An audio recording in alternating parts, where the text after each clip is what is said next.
L'automne 2026 marqua l'accomplissement du paragraphe 3 de la charte. Les efforts imposés par Leslie portèrent enfin leurs fruits. Les plus grands de la famille revinrent d'Europe et des États-Unis, leur diplôme de gouvernance internationale et de haute finance en poche. Le frère de Leslie, qui avait tant lutté, affichait désormais la mine fière des gestionnaires de haut vol. Le sang s'était transformé en compétence. Pour célébrer ce triomphe et honorer la mémoire du patriarche, Leslie organisa la plus grande fête que le domaine fortifié ait jamais connue. Les parcs de Berlin étincelaient sous les projecteurs, et les services de haute conciergerie avaient transformé les jardins en un hôtel de luxe à ciel ouvert. Au centre de la pelouse principale, devant la piscine illuminée, Leslie monta sur l'estrade pour l'attribution des récompenses. Les cousins Germain retinrent leur souffle. « Vous avez respecté la charge éducative », déclara Leslie, souveraine. « L'Empire tient ses promesses. » Un par un, elle remit les titres de propriété des villas individuelles sécurisées et activa officiellement les reins de viagères à vie. Le cousin de la branche cadette, en recevant ses clés, s'inclina avec une gratitude sincère. Le clan était réuni, riche, éduqué, et surtout, indéfectiblement uni sous la main de fer de sa véritable héritière. C'est au cours de cette nuit de célébration que le destin de Leslie bascula sur le plan personnel. Alors qu'elle s'était isolée dans la serre aux orchidées pour échapper un instant au tumulte du banquet, elle y trouva un homme qu'elle n'avait encore jamais vu au domaine. Il s'appelait Nathan. Grand, le regard aiguisé mais empreint d'une grande bienveillance, il était l'expert en stratégie de l'un des plus grands cabinets d'audit internationaux, discrètement engagé par Leslie quelques mois plus tôt pour sécuriser les placements extérieurs du milliard de dollars de l'Empire. « Vous devriez être en train de fêter votre victoire, Leslie, dit-il d'une voix basse et chaleureuse, en s'approchant d'une vasque d'orchidées. Une dirigeante ne fête jamais totalement, Nathan. Elle surveille les angles morts, répondit-elle avec un sourire las. Au fil de la discussion, Leslie découvrit un homme qui ne s'effrayait ni de sa fortune, ni de sa puissance, ni de la complexité de sa vie. Nathan comprenait les mécanismes du pouvoir, mais il voyait surtout la femme derrière l'Empire, celle qui avait porté le poids du secret et des soins de papy. Pour la première fois de sa vie, Leslie rencontra un égal, un confident capable de partager le fardeau de la couronne. Ce qui commença comme une alliance stratégique professionnelle se mua, au fil des mois, en un amour profond, mûr et protecteur. Nathan devint l'ancrage de Leslie, son havre de paix au milieu de la tempête permanente de la gouvernance. 2 ans plus tard, l'empire familial s'apprêtait à vivre son plus beau chapitre, scellant définitivement la promesse de renouvellement que le patriarche avait tant espéré. Dans l'aile est du domaine, là même où papy s'était éteint en laissant ses dernières volontés, les cris de 2 nouveau-nés brisèrent le silence solennel de la demeure. Leslie venait de donner naissance à des jumelles. Nathan, assis au bord du lit, tenait les 2 petites filles dans ses bras avec une émotion contenue, tandis que Leslie, fatiguée mais rayonnante, les contemplait. Le conseil d'administration, prévenu de la nouvelle, s'était rassemblé dans l'antichambre, non pas par obligation juridique cette fois, mais dans un élan de joie authentique. La petite fille de papy était devenue mère. Les jumelles incarnaient l'avenir de la dynastie, la génération qui hériterait d'un empire non plus construit dans le secret et la méfiance, mais solidifié par l'amour, l'éducation et l'unité. Leslie prit l'une de ses filles contre son cœur et murmura, le regard tourné vers le portrait de papy qui trônait sur le mur. « Regarde, papy. Le flambeau est toujours allumé. Et la rose a doublé ses pétales. » L'empire familial n'était plus seulement une structure de gestion de fortune. C'était un foyer vivant, une forteresse imprenable où l'avenir était désormais assuré. Pour célébrer leur premier anniversaire de mariage, Leslie et Nathan avaient choisi de transporter l'empire hors de ses frontières habituelles. C'est au cœur des Blue Ridge Mountains, en Virginie, dans un domaine privé de plusieurs centaines d'hectares, que la famille fut entièrement réunie. Loin de la chaleur tropicale de leur base, ce domaine américain offrait un décor grandiose.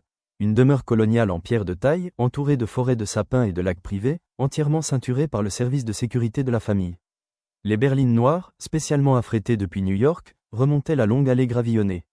À leur bord, les cousins Germain, les diplômés des universités d'élite et les petits écoliers découvraient ce nouveau sanctuaire de prestige. L'ingénierie patrimoniale de Leslie tournait désormais à la perfection.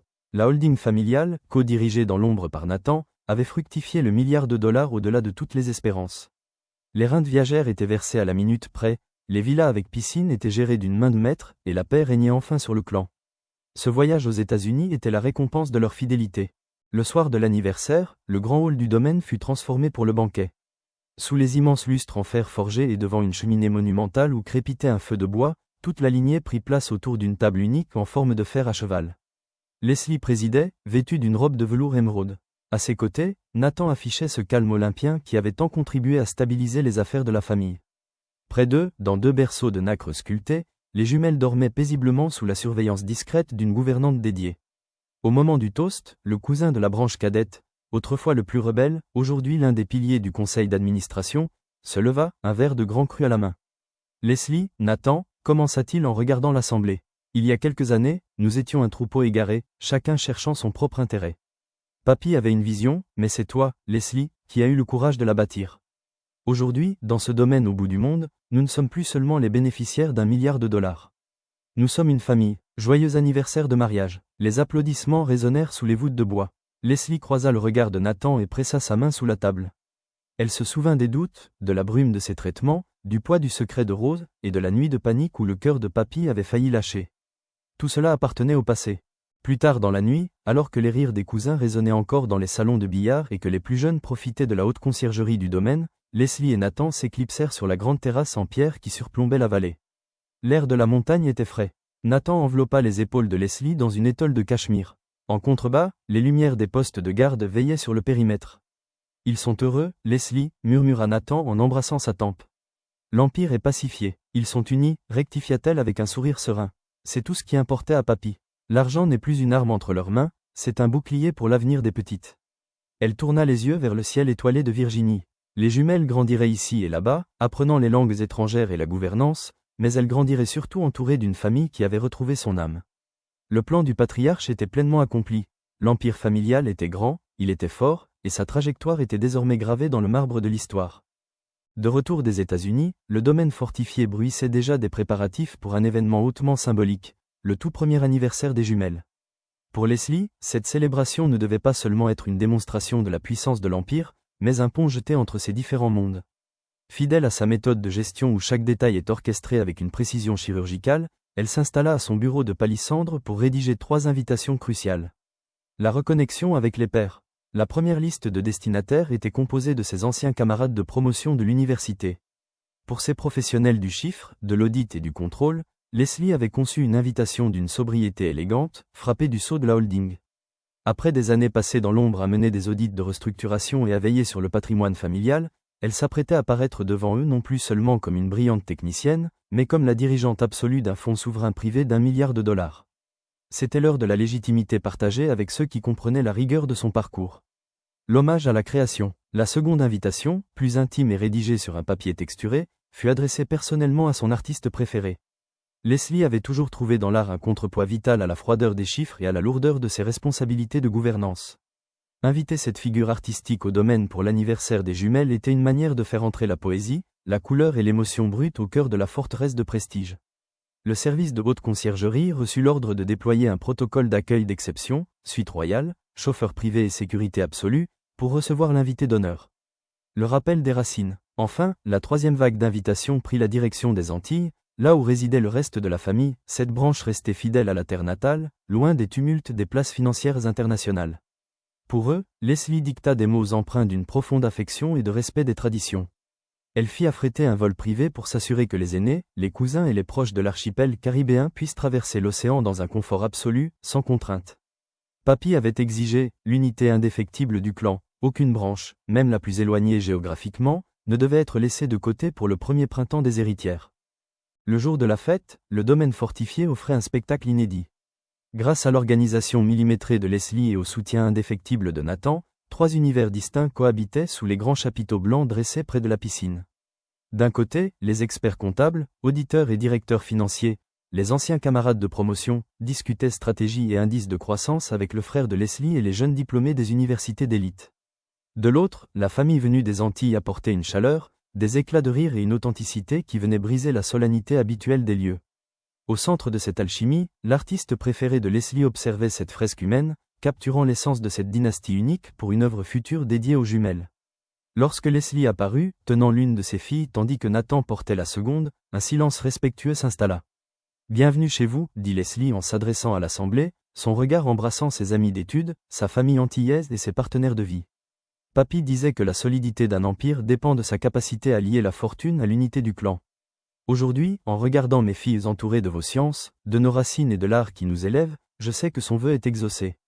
L'artiste s'avança pour offrir aux jumelles une toile exclusive peinte aux couleurs de l'aurore, tandis que les cousins des Antilles entonnèrent un chant traditionnel de bénédiction, repris en chœur par toute l'assemblée.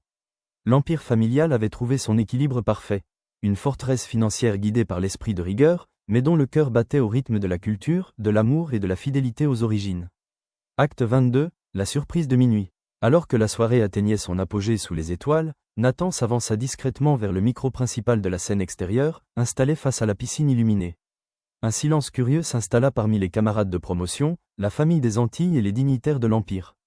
Nathan fixa Leslie, un sourire mystérieux aux lèvres. « Ce soir, nous célébrons le premier printemps de nos filles, mais je veux aussi célébrer la femme qui porte cet empire à bout de bras avec tant de grâce, dit-il d'une voix chaleureuse.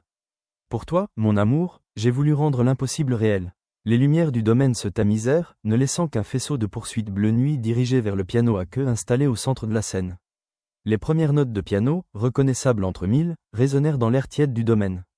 Un frisson parcourut l'assistance. Soudain, une silhouette élégante émergea de l'ombre de la haute conciergerie.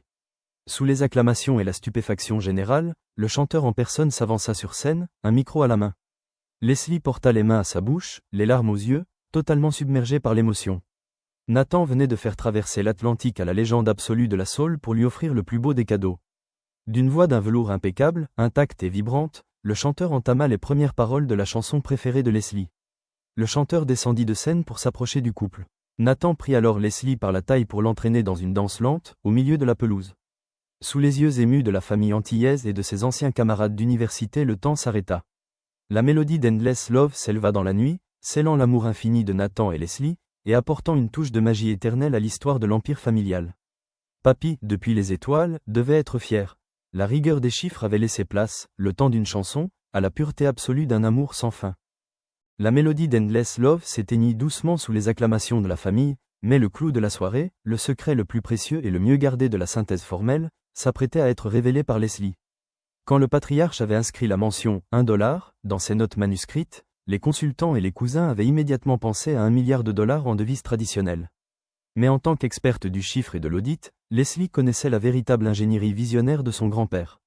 Le « B » ne signifiant pas billion, mais bitcoin. Profitant de la réunion de toute la lignée, elle remonta sur scène aux côtés de Nathan pour la distribution finale de l'héritage, celle qui allait propulser chaque membre dans une autre dimension de la richesse globale. Les clés du nouveau monde. Leslie fit afficher sur les écrans géants du domaine les codes sources et les portefeuilles numériques sécurisés. Les jeunes diplômés des universités d'élite, qui venaient de prouver leur excellence, virent leurs efforts récompensés par la crypto-monnaie la plus puissante de l'histoire. Pour la nouvelle génération, les récompenses furent directes et spectaculaires. Angèle, le filleul tant aimé de Leslie, reçut sa clé privée contenant 15 bitcoins complets, symbole de son entrée officielle dans la cour des grands gestionnaires.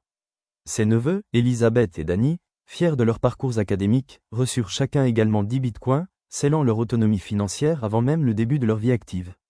Le triomphe de la fratrie. Mais c'est pour ses propres frères et sœurs, ceux qui avaient partagé l'enfance, les doutes et les secrets de la famille aux Antilles, que Leslie déploya la magnificence absolue de l'Empire. Le capital accumulé par le patriarche fut converti en infrastructure de prestige. Didier, Marguerite et Marie se virent attribuer les titres de propriété de domaines exclusifs et d'hôtels de luxe à travers le monde, intégrant immédiatement le circuit de la haute conciergerie internationale. Chacun d'eux reçut les clés de leur nouvelle flotte de berlines de dernière génération, ainsi que les actes de propriété de yachts de haute mer, amarrés dans les plus belles marinas de la planète, prêts à naviguer entre les Antilles et le reste du monde. Le flambeau éternel. Au milieu des éclats de rire de Didier, des larmes de joie de Marguerite et de Marie, et de l'excitation des jeunes neveux face à leur portefeuille numérique, Leslie se blottit contre Nathan. L'empire familial était désormais invulnérable. Il ne dépendait plus des banques traditionnelles ni des frontières. Des Antilles aux États-Unis, le troupeau était réuni, protégé par une technologie d'avant-garde, une éducation d'élite et une loyauté indéfectible. La prophétie du vieil homme était totalement accomplie.